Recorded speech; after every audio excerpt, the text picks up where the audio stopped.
Santa Mónica Radio y TV Más Digital presenta Curso Bíblico con Fray Roberto Armas. Únete a Fray Roberto Armas mientras nos guía en un viaje de descubrimiento y reflexión a través de las Sagradas Escrituras.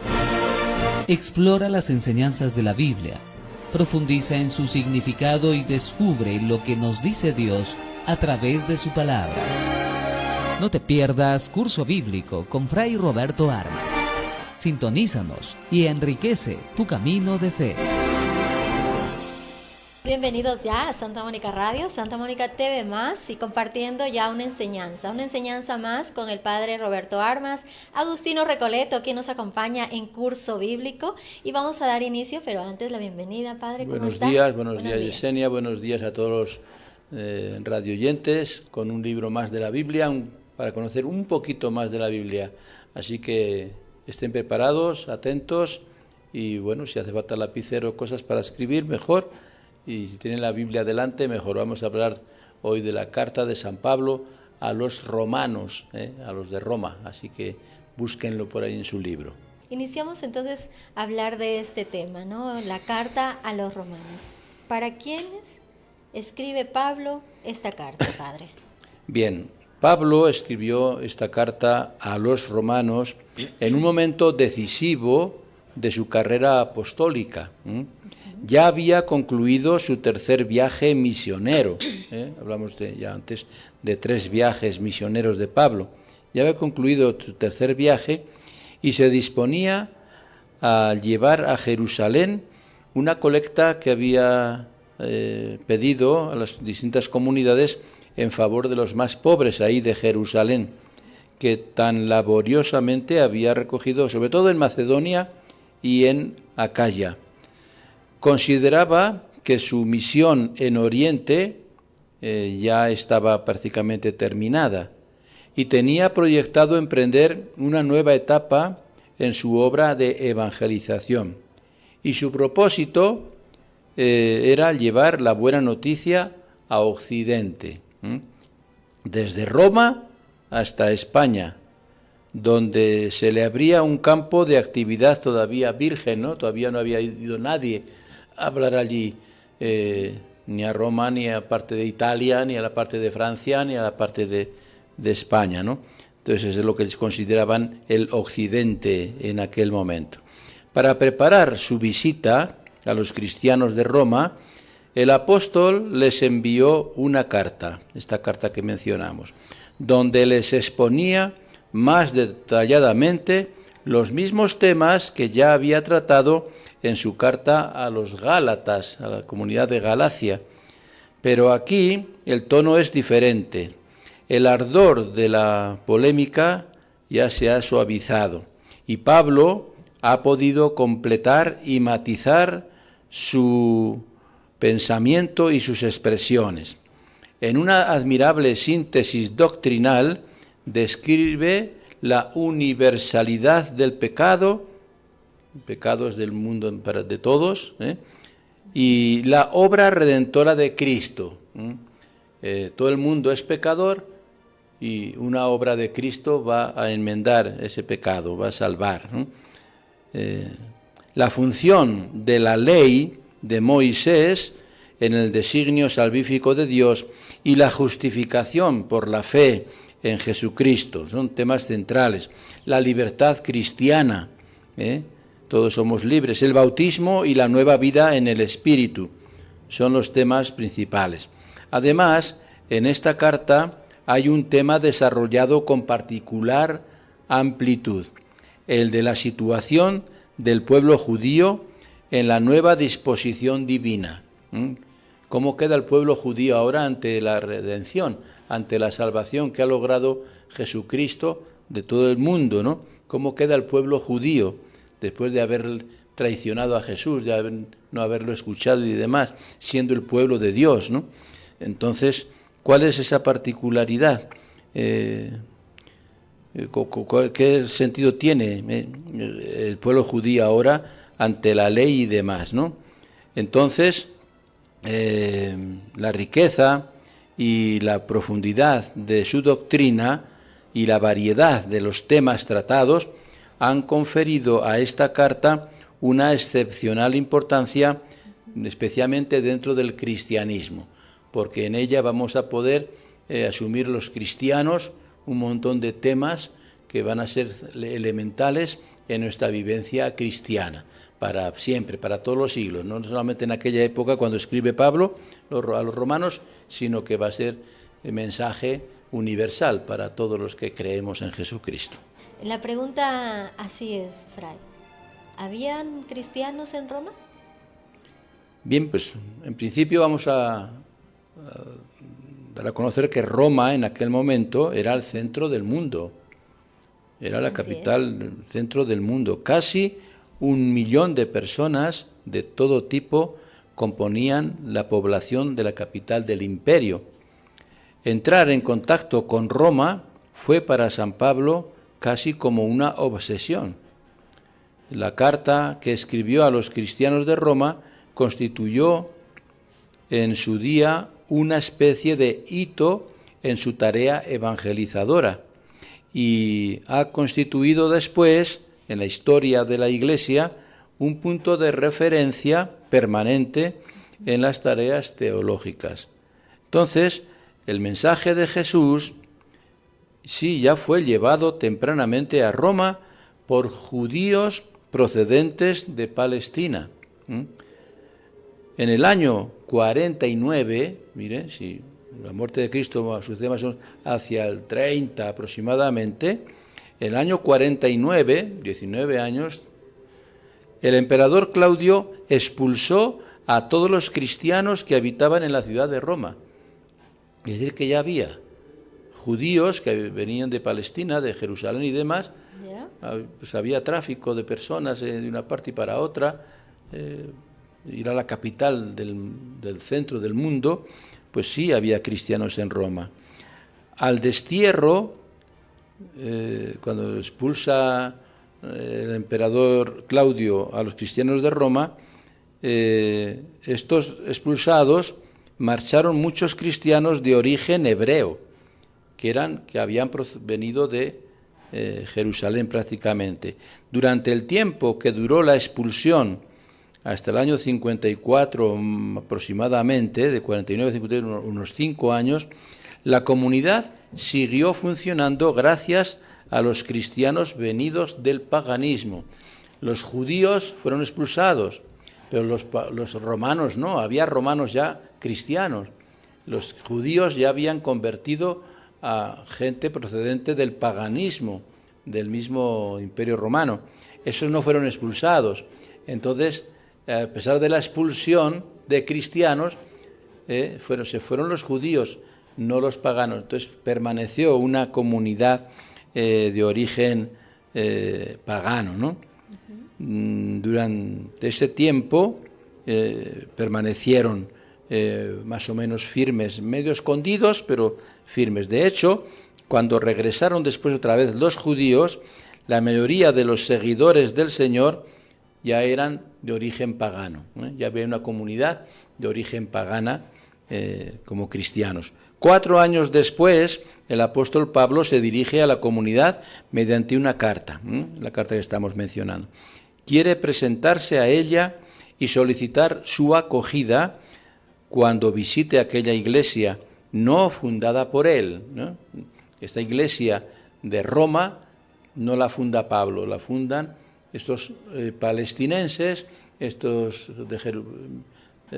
judíos de Jerusalén que habían ido a Roma, ¿no? Esos fueron prácticamente los fundadores.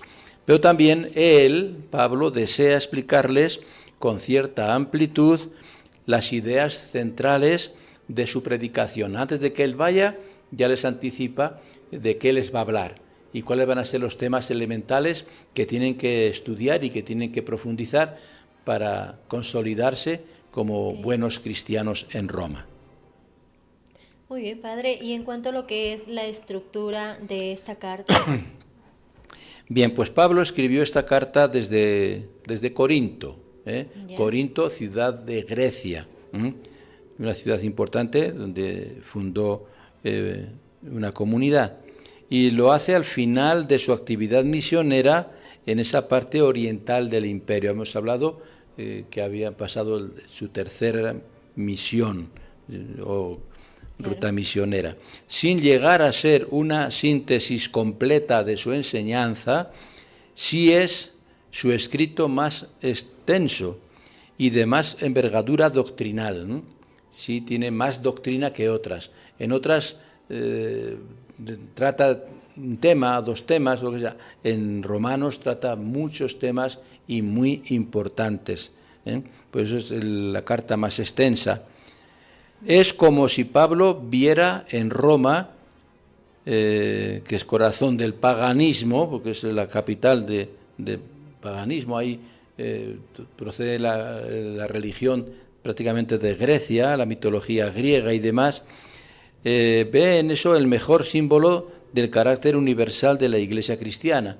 Si es la capital mundial en esa época del paganismo, se puede convertir en capital mundial del cristianismo, y así sucedió, ¿no?, con la gracia de Dios.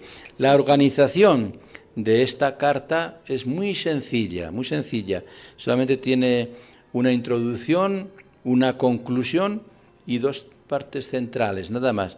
La introducción es los primeros 15 versículos del capítulo primero. La primera parte central, ya con temas de formación, le llaman la sección teórica, más teorías que cosas prácticas, ¿no? El mensaje teórico del cristianismo. Lo tenemos en el primer capítulo, versículo 16 en adelante, hasta el capítulo 11. O sea, prácticamente casi 11 capítulos dedicados a esta sección teórica. Después viene la parte exhortativa, exhortaciones ya prácticas de Pablo a la comunidad. Son los capítulos 12, 13, 14 y 15, 4 capítulos. Y los dos últimos capítulos, parte final del capítulo 15 y el capítulo 16, es la conclusión. Una conclusión que después hablaremos un poquito, que también es importante y demás, porque también transmite ahí mensajes importantes. Entonces, 4 partes, si queremos decirlo así, una entrada, una salida y 2 centrales. En estos momentos vamos a continuar con esa enseñanza, Padre Roberto, ¿no? Con la enseñanza que nos deja la carta a los romanos. Muy bien, pues después de anunciar durante tantos años el Evangelio, Pablo se queda con muy pocas cosas fundamentales, ¿no? Sin duda, Jesús es el centro. La primera enseñanza, que el centro de toda nuestra fe es Jesucristo, ¿no? La fuerza liberadora para todos los que lo aceptan con fe.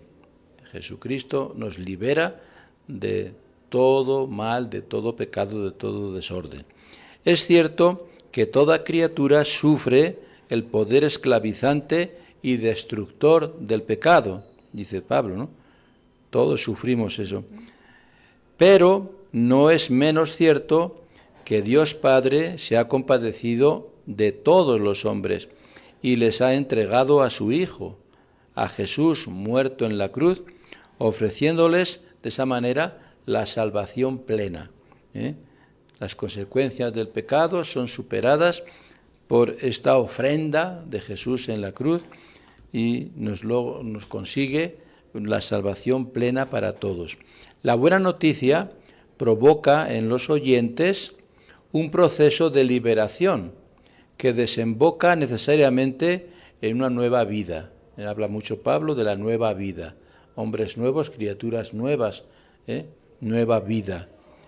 La fe convencida origina una moral dinámica de exigencias concretas, que la doctrina, en constante progreso y en incesante combate, eso sí, en progreso porque vamos progresando, tenemos que progresar, vamos en avance, vamos en movimiento, no nos quedamos en un lugar, sino que vamos avanzando en el progreso de la fe. Y un incesante combate, porque la lucha es de todos los días. El mal, el pecado, siempre nos acecha y nos va a acechar siempre. Y por lo tanto la lucha contra el mal, la lucha contra el pecado, es incesante, no tiene descanso. Eso ya pues Pablo en esta carta nos lo deja bien claro. Así es, padre, pero hay un tema central en cuanto a esta carta de los romanos, ¿verdad? Ciertamente, el tema central es la salvación que viene por la fe en Jesucristo. La fe en Jesucristo nos logra la salvación, ¿no? Salvación definitiva. Pablo resume en pocas palabras el tema central de su carta a los romanos, que es el Evangelio anuncia y hace presente la obra de Dios que Dios ha realizado en Jesucristo para la salvación del mundo. Este es el tema central, ¿no? Dios ha organizado un plan B, porque el plan A era que no había pecado, no había errores, todo era felicidad, todo era jardín, Edén, etcétera, todo era una maravilla. Ese plan A se rompe con el pecado y sus consecuencias. Entonces el plan B es la salvación por medio del Hijo. Envía a su Hijo para que Él sea el que nos logre esta salvación a todo el mundo, ¿no? Eso lo tenemos en el capítulo 1, versículos 16 y 17 de la carta, ¿no? Pero antes de entrar de lleno en este tema de la salvación de todos, y con el fin de poner de manifiesto la absoluta impotencia del hombre para salvarse por sus propias fuerzas, él traza en un cuadro pesimista de la sociedad, sometida a la esclavitud del pecado. La sociedad entera está sometida, está esclava del pecado. Fuera de Cristo, la humanidad entera, judíos y paganos, se debate en un callejón sin salida. Todos han pecado, por lo tanto, todos están privados de la gloria de Dios. Eso lo dice en el capítulo 3. Todos hemos pecado, todos sufrimos las consecuencias y estamos privados de la gloria de Dios. Nadie es justo delante del Señor. Nadie puede justificarse, nadie es justo.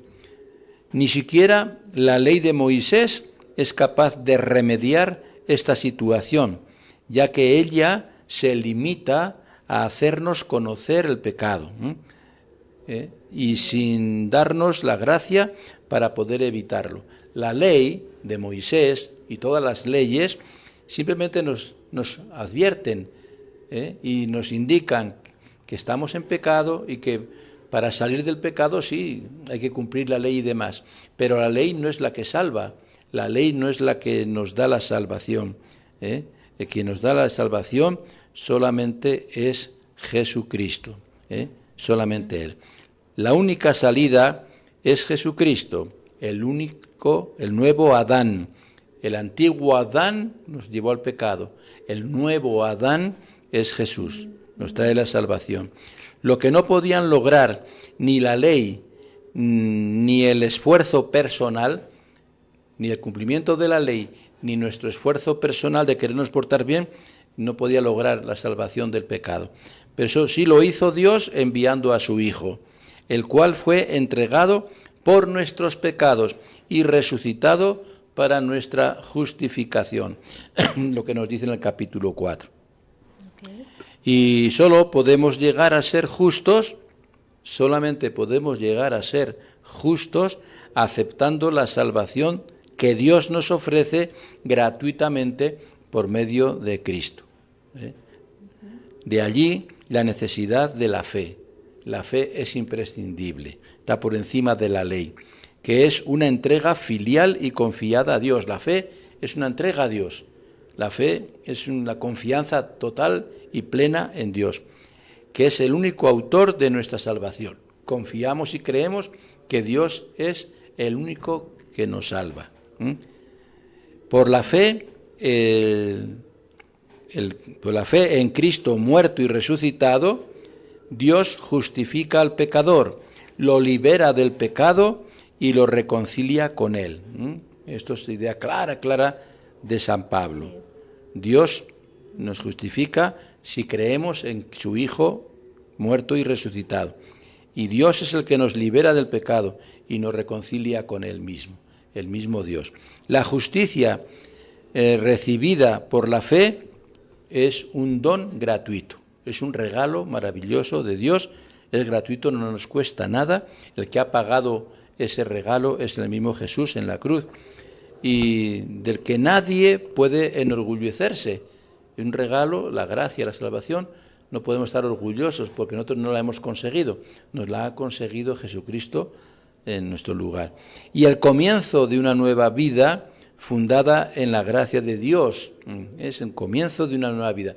Nos regala la fe, la gracia, y el bautismo nos hace hijos de Dios, nos da una vida nueva para vivir una vida nueva, y todo eso se funda en la gracia de Dios. Todo es gracia, gratuito de Dios. Una vez que hemos sido justificados mediante el bautismo, debemos considerarnos muertos al pecado.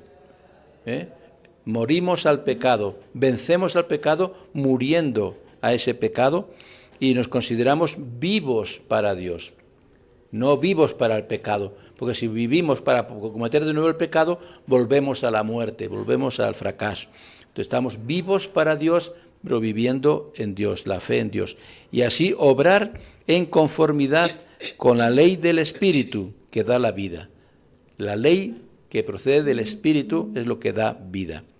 En consecuencia, las obras no son la causa de la justificación. Las obras no son lo que nos justifican o nos salvan, sino el fruto de esas obras.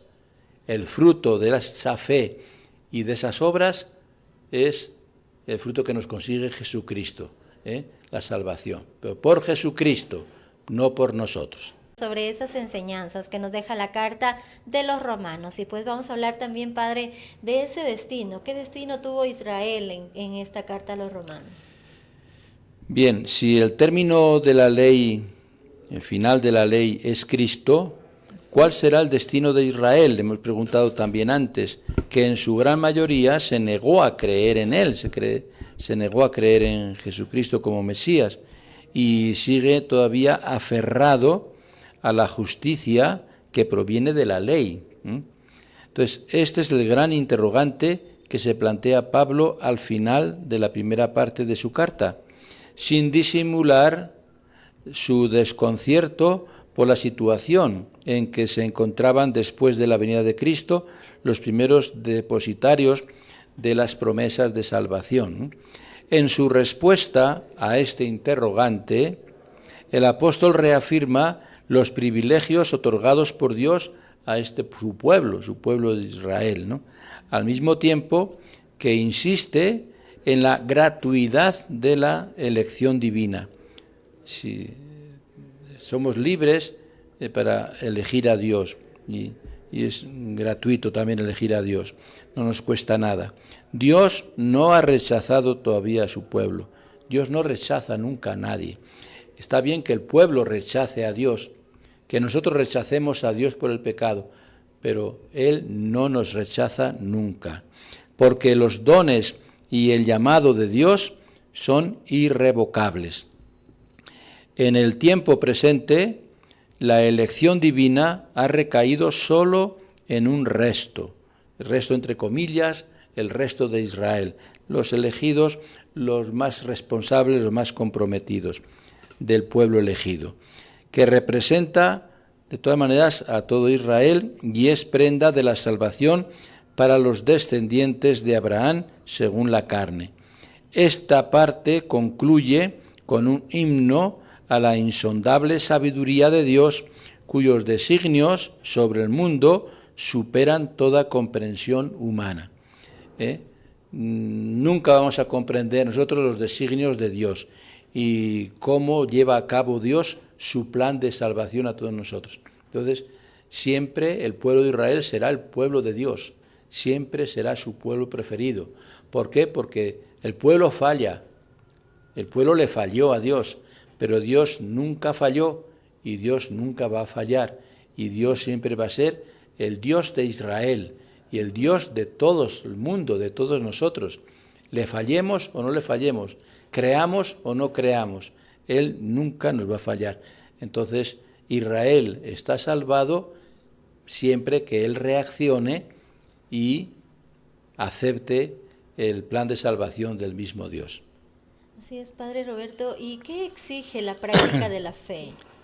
¿Qué es lo que exige? Sí, Pablo habla continuamente de la fe, ¿no? La fe no consiste, lo resalta tanto en sus cartas, ¿no? No consiste en una actitud meramente intelectual, sino que entraña un compromiso de vida. La fe es un compromiso de vida que dura toda la vida, un compromiso, acción. La fe no es que por inteligencia yo sé que tengo que creer y creo. No es cuestión de saber, es cuestión de vivirlo todos los días, compromiso de vida. Es necesario encarnarla en la realidad cotidiana. En cada momento debemos expresar nuestra fe, en cada acto que realizamos. En otras palabras, debemos vivir de acuerdo con lo que creemos. Debemos ser coherentes. Creer una cosa y después no vivirla es hipocresía, es falsedad, es mentira. Y eso no sirve. Y muchos católicos, por desgracia, decimos que creemos, dicen que creen. Y yo creo en Dios, pero después su vida es un disparate, su vida es un desorden total, un caos. No va en coherencia con lo que cree. Si creemos en Dios, tenemos que creer en sus palabras y tenemos que creer en todo lo que Jesucristo nos ha indicado en su Evangelio. Debe haber coherencia entre lo que creemos y lo que vivimos y practicamos. Todo lo demás es ser mentirosos. Todo lo demás es la famosa hipocresía, ¿no? Entonces no podemos estar engañándonos a nosotros mismos, ¿no? Nuestra conducta tiene que ser la de quienes estamos salvados ya. Estamos salvados, pero que nuestra conducta corresponda con esa salvación y con esa vivencia.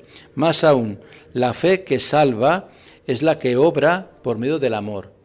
La fe tiene que traducirse en amor. Si no hay amor, no hay salvación y no tienen nada que ver. Nuestras creencias se van al tacho, no sirven para nada.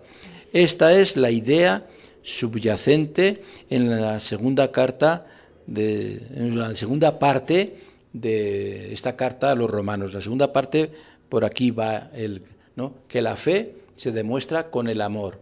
Y si no hay amor, no hay fe.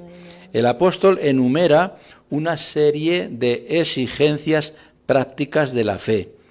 La primera de todas es el amor.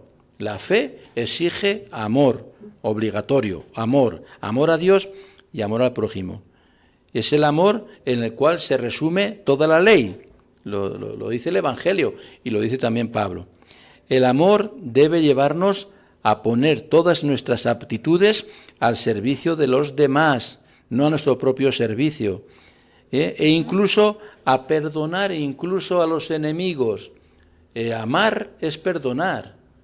No perdonar es no amar. Entonces, el que no perdona es que no ama. Por lo tanto, no está viviendo su fe.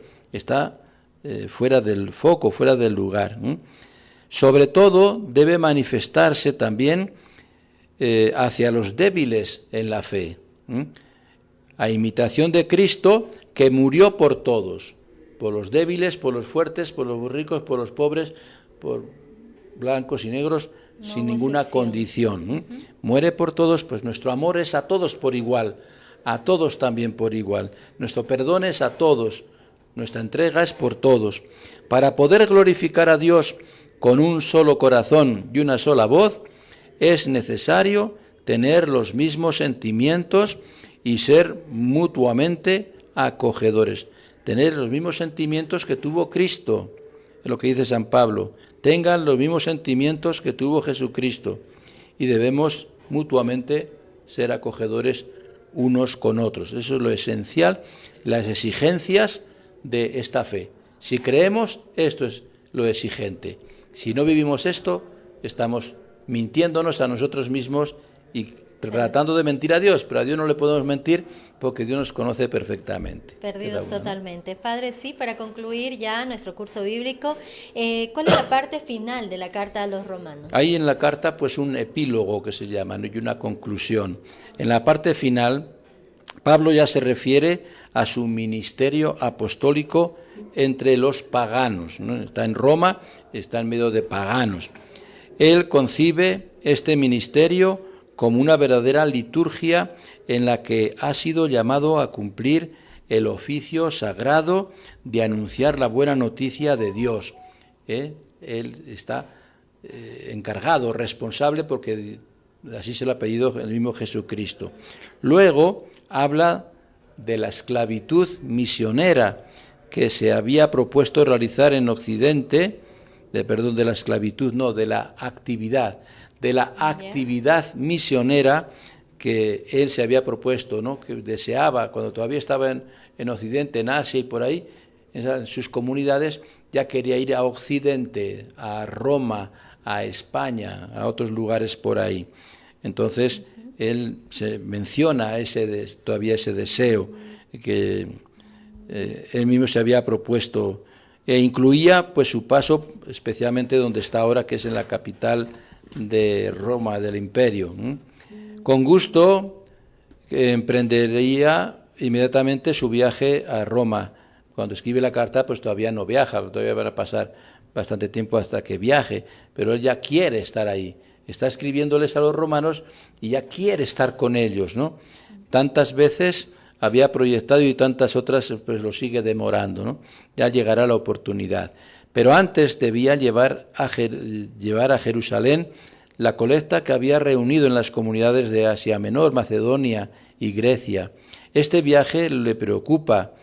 No solo teme ser perseguido por los mismos judíos, sino que ignora si la comunidad judeocristiana de Jerusalén lo aceptará a él y se mostrará dispuesta a recibir la ayuda que les ofrece como signo de unidad y comunión fraterna, ¿no?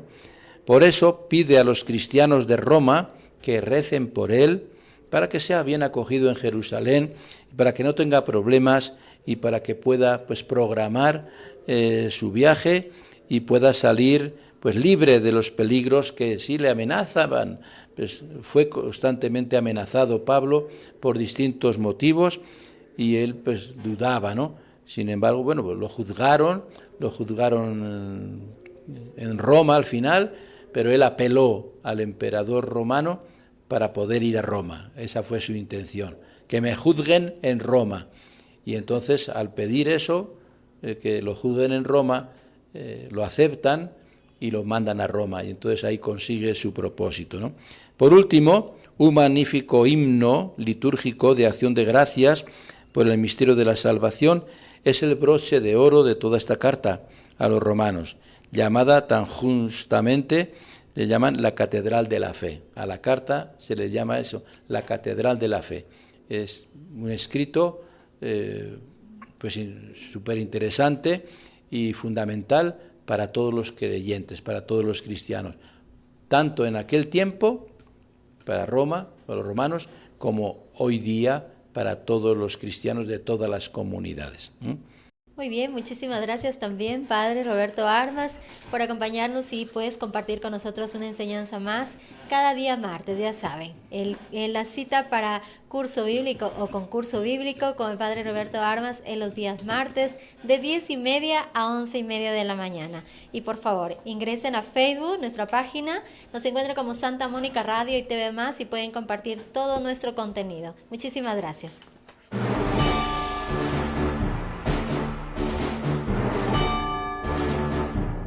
Santa Mónica Radio y TV Más Digital presenta Curso Bíblico con Fray Roberto Armas. Únete a Fray Roberto Armas mientras nos guía en un viaje de descubrimiento y reflexión a través de las Sagradas Escrituras. Explora las enseñanzas de la Biblia, profundiza en su significado y descubre lo que nos dice Dios a través de su palabra. No te pierdas Curso Bíblico con Fray Roberto Armas. Sintonízanos y enriquece tu camino de fe.